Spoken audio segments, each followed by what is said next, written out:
20મી સદીના પ્રખર જ્ઞાની શ્રી નિસર્ગદત્ત મહારાજ, બ્રહ્મલીન શ્રી નિસર્ગદત્ત મહારાજ, થેન્ક્સ ટુ શ્રી હરેશભાઈ ધોળકિયા કે સંકલન કરી સરસ રીતે શ્રી નિસર્ગદત્ત મહારાજની ઝાંખી કરાવી છે. અને એટલી સરસ રીતે ઝાંખી કરાવી છે કે જિજ્ઞાસુ એમના વિશે વધારે જાણવા ઉત્સુક બનશે. અંગ્રેજી ફાવતું હશે તો આયન ધેટને વગેરે પુસ્તકો મેળવીને વાંચશે. અને હિન્દી બનેલા, એમાં હિન્દી અનુવાદિત થયેલા પુસ્તકો છે અમુક, ગુજરાતીમાં આત્મબોધ બનેલું પણ અત્યારે પ્રાપ્ય નથી. શ્રી માવજીભાઈ સાવલાએ અનુવાદ કરેલો 4 ભાગ. આ શ્રી નિસર્ગદત્ત મહારાજ સીધા સાદા સરળ તો પ્રખર જ્ઞાની અને સીધી વાત. જ્યાં સુધી શબ્દો કરતાં તથ્ય વધારે મહત્ત્વનું ન બને ત્યાં સુધી લોકોને શબ્દો સાંભળવાની જરૂર રહે છે. દિલ હોહરું ઉતરી જાય વાક્ય છે ને, સાંભળો પાછું. જ્યાં સુધી શબ્દો કરતાં તથ્ય વધારે મહત્ત્વનું ન બને ત્યાં સુધી લોકોને શબ્દોને સાંભળવાની જરૂર રહે છે. એક જગ્યાએ લખે છે, સમગ્ર દુઃખ માનવ સર્જિત છે અને તેને દૂર કરવું એ માનવતાના જ હાથમાં છે.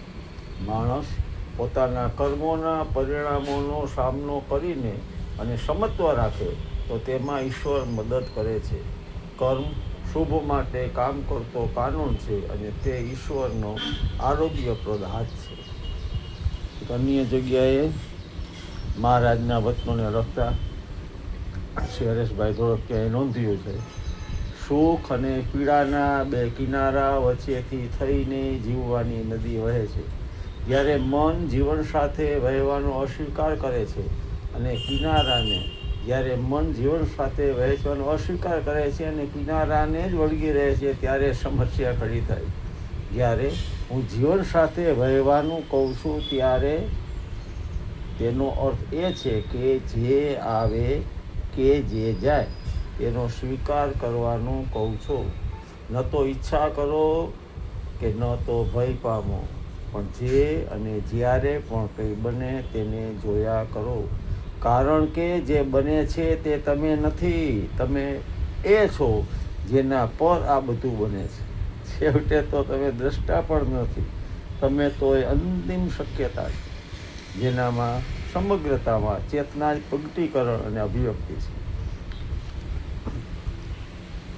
શ્રી નિસર્ગદત્ત મહારાજના પુસ્તકોનું સંકલન પણ કરેલું છે. એકચ્યુઅલી તમે જાણતા હશો એ તો મરાઠી હતા, માત્ર મરાઠીમાં જ બોલેલા, પણ એમની પાસે જે આવતા એ રેકોર્ડ કરી અને પછી બહુ સુંદર કામ કર્યું છે અને પુસ્તકો બન્યા છે. નથિંગ ઇઝ એવરીથિંગ ટાઇટલ જ એવું છે. એવા એ પુસ્તકોની સૂચિ પણ આમાં આપી છે. ગુર્જર સાહિત્ય ભવનનું પ્રકાશન છે. ઓનલાઈન ઓફલાઈન બધી રીતે મળી જશે. એની કિંમત માત્ર 125 રૂપિયા છે અને વધારે પ્રત મંગાવશો તો તમને ઓછામાં પણ પડશે. જેમ કે મેં 10 કોપી એ મંગાવી તો અમદાવાદમાં જતી, એમની ચાર્જ ઓછો થાય તો 960 રૂપિયામાં મળી છે. 120માં મળે તો પણ કાંઈ ખોટું નથી. તમારા માટે પણ મંગાવજો અને એવા લોકોને આપજો કે જેમને જીવનને સમજવામાં રસ છે.